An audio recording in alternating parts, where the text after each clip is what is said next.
สบายดีบัสกุสุคนมาเด้อพี่น้องเด้อกินต้มเส้นร้อนคือเก่าพี่น้อง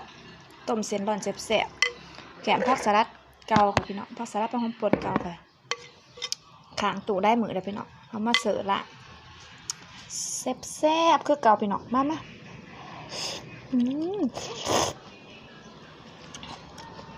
ต้มเส้นร้อนมัน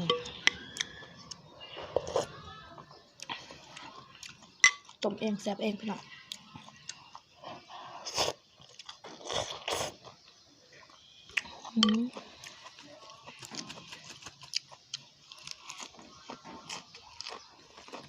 สะออนผักสลัดขางตู้ค่ะ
บนเน้นพักแล้วเป็นออกมัน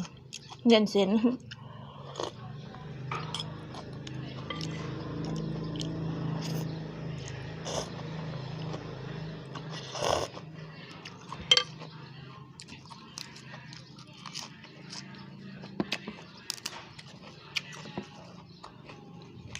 เชื่อได้พี่น้องเราจะได้งามขางตู่จนเป็นพักเก่าไปแล้ว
ก็เอาไปเอ็มได้พี่น้อง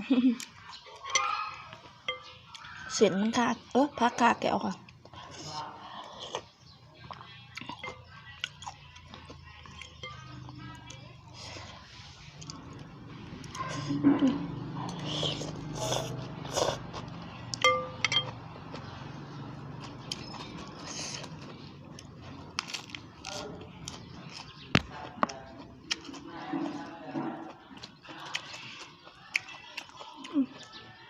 สันหนับมันออกหนับมันร้ายไปหน่อยเลย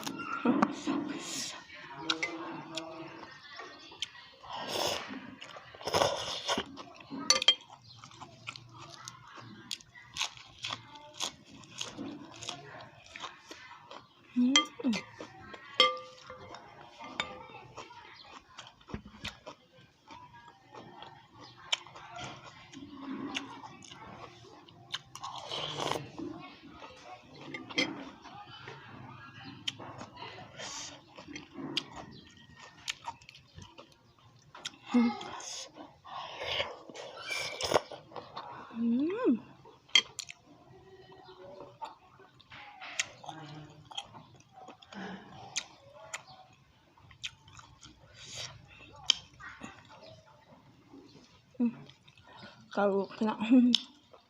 เจ็ดแกนกระดูกไปนะ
บอกได้คำเดียวพี่น้อง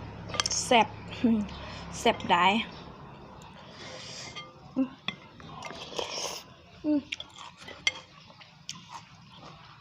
เบิดแต่พี่น้อง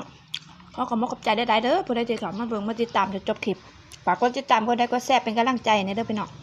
ไปก่อนพี่น้องบ๊ายบาย